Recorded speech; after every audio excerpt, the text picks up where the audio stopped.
que existem tantas pessoas ruins ao nosso redor? Afinal, pessoas más têm consciência que são más?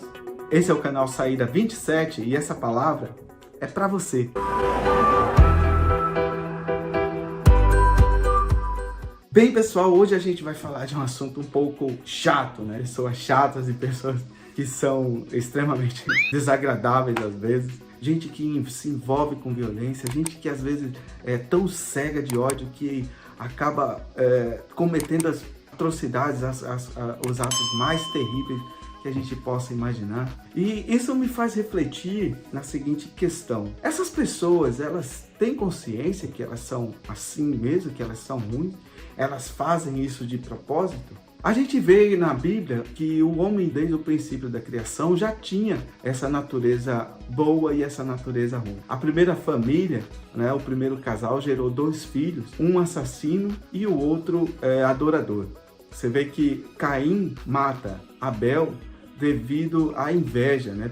Porque o seu sacrifício foi aceito por Deus. E quando o Senhor questiona a Caim, ele fala: ué, mas sou eu o guardador do meu irmão? De uma maneira prepotente, de uma maneira muito arrogante. E a gente meio que se questiona, essas pessoas, elas fazem isso de propósito mesmo? A Bíblia, ela nos dá várias pistas que a gente está nesse mundo envolvido e rodeado de todos os desafios possíveis, inclusive da violência gerada por pessoas ruins. O ser humano, por si só, ele tem o livre-arbítrio, ele tem a consciência de que um ato, uma palavra, um gesto, um caminho que ele segue, vai levá-lo a sofrer uma determinada consequência. Mas essas pessoas, elas podem não fazer isso conscientemente, dizendo: eu vou fazer porque eu quero fazer isso. Muitas vezes a sua natureza o leva a cometer certos crimes, a cometer certos atos. Não significa que você vai privar essas pessoas de sofrer as consequências dos seus atos. Mas significa que nós, conscientemente, sim, devemos perdoar e devemos nos abster dessas coisas a partir dos exemplos que a gente vê ao nosso redor. Eu queria ilustrar essa nossa mensagem de hoje com a história de Jonas e o exemplo de Nínive, a cidade violenta e pecadora. Jonas conhecia Nínive, né? E sabia que lá tinha essas pessoas violentas, essas pessoas más, e ele recebe uma instrução de Deus para ir a Nínive pregar e pedir para que Nínive se arrependa dos seus pecados, porque o Senhor ia destruir a cidade. E Jonas, ele se recusa a ir. E daí vem aquela história dele desviar o caminho, né? Ser lançado ao mar e aí engolido pelo grande peixe e depois vomitado na praia. E é quando ele decide ir a Nínive pregar. E chegando lá em Nínive, ele prega a destruição e prega o arrependimento dessas pessoas. E a Bíblia diz que acontece um milagre muito bonito, que todo mundo se converte. O rei decreta jejum e ordena que as pessoas se vistam de sacos em sinal de humilhação à voz do Senhor, com uma demonstração clara de arrependimento. E daí o Senhor, ele age com misericórdia e não destrói a cidade. Isso enfurece Jonas, porque Jonas queria que a cidade fosse destruída. E aí ele fica com muita raiva e o discurso dele para Deus: olha, eu sabia que o Senhor era um Deus misericordioso, gracioso, que se a cidade não se arrependesse, o Senhor a destruiria. E daí se afasta Jonas da cidade, vai para um monte alto. Durante a noite nasce do chão uma aboboreira. E essa aboboreira frondosa, né, com as suas folhas grandes, faz sombra aonde Jonas estava. E ele se sente muito feliz, se sente muito confortável ali à sombra da borboreira. Se passa aquele dia e durante a noite Deus faz gerar uma praga na borboreira, mata a planta. Daí amanhece o dia e aí o sol faz secar a borboreira e ela morre. Morri! Então Jonas se enfurece muito. Ele diz assim: ah, Senhor, antes eu morresse, porque até um mínimo de conforto o Senhor tira de mim. Eu prefiro morrer. E o Senhor, ele fala a Jonas, aqui no capítulo 4, a partir do versículo 10. E disse o Senhor: tiveste compaixão da borboreira, na qual não trabalhaste, nem a fizeste crescer, que numa noite nasceu e numa noite pereceu. E não hei eu ter compaixão da grande cidade de Nínive, em que estão mais de 120 mil homens, que não sabem discernir entre a sua mão direita e a sua mão esquerda, e também seus animais? O Senhor estava dando exemplo de Jonas. Jonas, aquelas pessoas, elas não sabiam discernir entre a sua mão direita e a sua mão esquerda.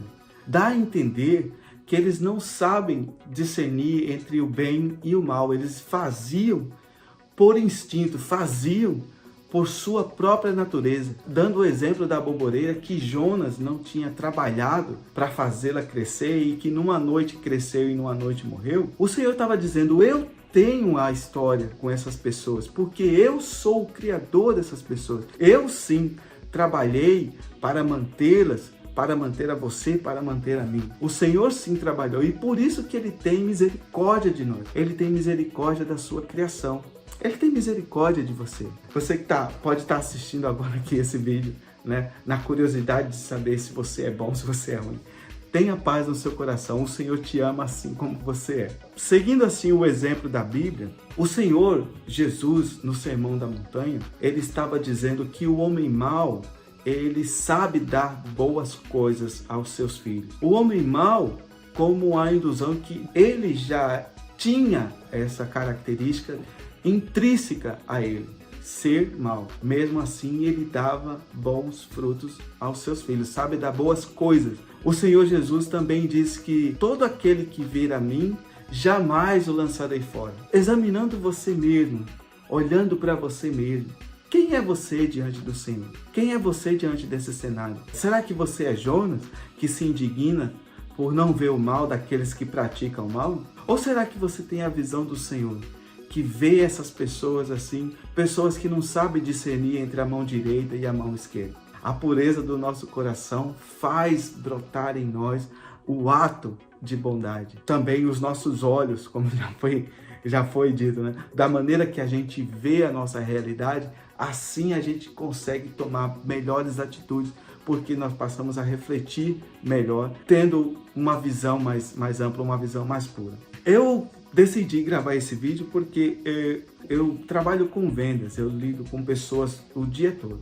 A gente vê a cada dia pessoas diferentes indo e voltando e você aí estabelecendo aquela relação comercial com elas. Eu posso perceber assim que tem gente que vai lá na loja não para adquirir o produto, mas para ter um motivo para reclamar de alguma coisa. E isso me entristece muito, realmente me irrita muito quando essas pessoas fazem isso, porque tem gente que trabalha, que se apressa para reclamar, que se apressa para apontar o erro, que se apressa a tomar uma atitude para prejudicar você, ou às vezes fazer com que você se perca em alguma palavra, para aí ela ter motivo para levar você para a justiça, para a corte. Nesse ambiente que a gente vive, é muito importante a gente manter a paz no nosso coração e a consciência limpa, sabendo que Deus toma conta de tudo. Nós cristãos temos que dar exemplo e assim negar a si mesmo para poder relevar essas coisas e agir com humildade, agir com bondade,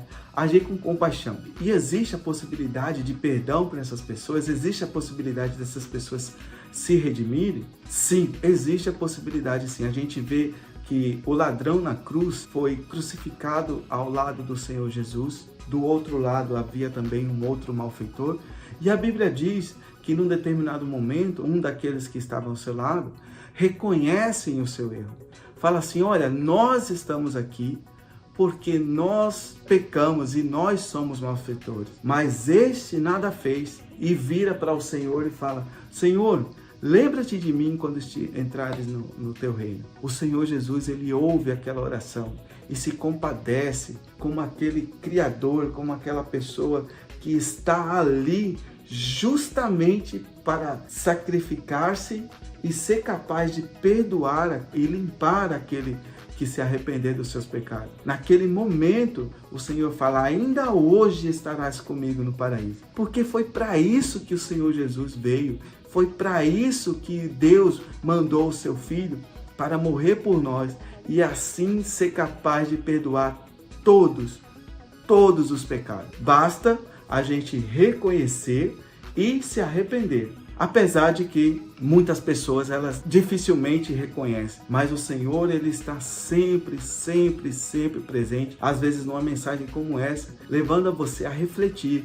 O que você é no momento em que vivemos hoje? O que você é para a sociedade? Reconheça, examine-se a si mesmo, e assim você pode se jogar aos pés do Senhor e falar assim: Senhor, me perdoe, eu sou dessa forma, eu sou assim, mas inconscientemente às vezes eu faço determinadas coisas. Eu quero sim, Senhor, ser transformado, como aquele ladrão usar as palavras dizendo: lembra-te de mim quando entrares no teu reino. E o Senhor Jesus, de portas abertas, assim, de braços abertos, Ele vai te receber, porque foi para isso que o Senhor veio. A gente precisa ter sempre perseverança, prontos tanto para resistir à tentação da ira. Eu geralmente faço assim, eu literalmente faço isso. Quando acontece alguma coisa assim de que me tira do sério, eu fecho o meu semblante. A minha família me conhece, assim, eu fecho o meu semblante desse jeito, e às vezes eu me pego fazendo isso, para não falar, para não pecar contra o Senhor. Pedir a Deus, às vezes, um esclarecimento. Eu posso até dar um outro exemplo. Há algum tempo eu tive um colega de trabalho, na verdade, né, que ofereceu um produto, um serviço da nossa loja lá, para um determinado cliente, e ele pediu para que eu o executasse, e aí ele me pagaria para poder atender a necessidade do cliente. Acabou que ele não me pagou, que ele falou mal de mim para o cliente, e o cliente se aborreceu comigo. Aceita que dói menos. Né? Imagina a situação dessa. Eu fiquei extremamente magoado com essa situação. Chegou uma hora que eu ou falaria diretamente com ele, falaria certas verdades, muito enfurecido, ou então eu cancelaria aquele serviço do cliente e deixaria que o cliente agora se resolvesse com o meu colega. No momento em que eu ia fazer isso, eu iria cancelar o serviço que eu fiz para o meu cliente ir reclamar com ele. Aí eu perguntei assim: mas calma aí, o que o Senhor faria nesse momento? Como um piscar de olhos, assim, o Senhor veio no meu coração e falou assim: eu já perdoei. É muito bom, é muito libertador quando a gente perdoa, né? Libera perdão, ou então quando a gente dá um passo para trás. Porque aí evita de você se adiantar demais e acabar caindo em engano, caindo numa situação difícil, até mesmo numa armadilha. Tá bom, gente? Se você viu essa mensagem até aqui, curta, comente e compartilhe. Se inscreva aqui no canal, né? Afinal, vamos todos juntos em direção à saída Salmo 27, onde diz que o Senhor é a minha luz e a minha salvação. A quem temerei? O Senhor é a força da minha vida. De quem me recearei? Muito obrigado. Que Deus abençoe você.